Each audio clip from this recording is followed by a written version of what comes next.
I know we like to think that we eat in a vacuum, right? But every time we make a meal, we go to the grocery store, we eat a snack, we're engaging with different aspects of our identity. We're signaling something about our political values, our environmental values. One thing that we always like to talk about on the podcast is how we're signaling our belief about like our performing our gender through food, performing our athletic identity through food, signaling something about our socioeconomic status or our awareness as people through our food. So the reason people understandably get extremely defensive about it is because it's never just food.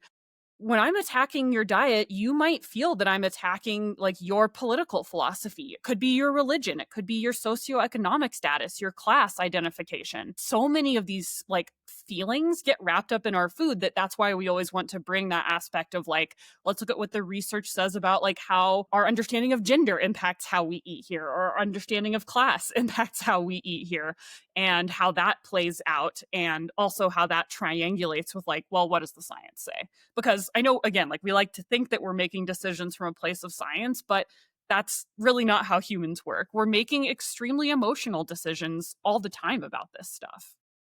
Well, and we do try to present like both sides to a topic as well. So we kind of examine like what does the research on this side versus this side say, and then we always leave people with, questions, and oftentimes more questions than answers at the end of an episode.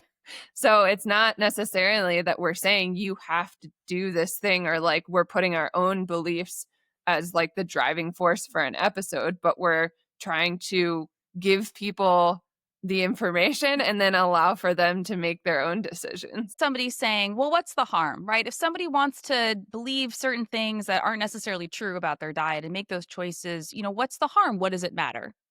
What does it matter? I am a body liberationist, so it's my belief that like you're entitled to that. Like that is like I can't again, like I've worked so hard to dismantle my own way of engaging with people's ideas about my diet and my body, as many people in eating disorder recovery are. So at the same time that I believe like you are 100% like whatever you want to do with your body and your beliefs around that, like that is up to you. However, I want to equip people with the critical thinking skills and empower them to make their own decision. And in order to do that, I think we have to be aware of where our culture's beliefs and ideas end and where our own begin. Because, like, diet culture is the water that we're swimming in. It's the air we breathe. It is the predominant culture that we live in. This assumption that smaller is better from a health perspective, a morality perspective, a human dignity perspective. And so it's sort of our idea to investigate that, interrogate that, try to undo that so that we can start to notice, like, actually, I didn't want to do this. It was a thing that I was told I should want, but I don't actually want to be smaller.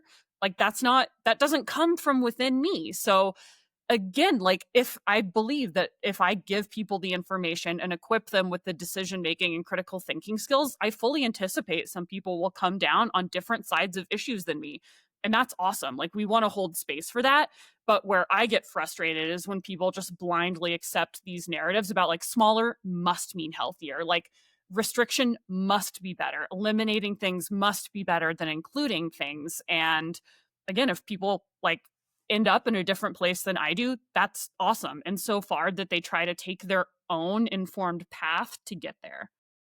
Yeah. And then on top of that, I think the point of, having certain ideals as a signaling for other people to bring other people into maybe what could be a harmful way of eating, or taking a supplement that somebody doesn't realize could be harmful for their health because they have a certain health condition.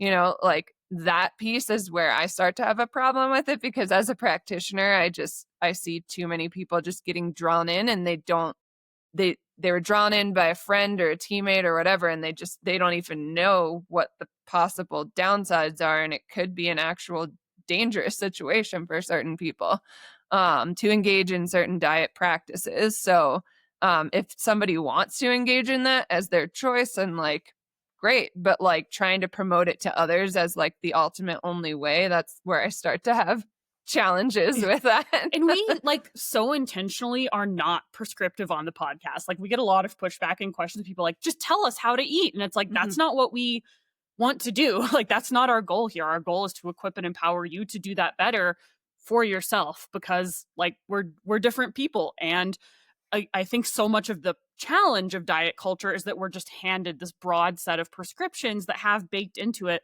all of these really poor assumptions. And so again, like I would rather hand people a framework to make their own decisions than just say like, and here's the YDS approved diet, which like people ask us all, like I feel like every time we're on a podcast, they're like, so actually tell us how to eat now. And we're like, no, that's not the goal here.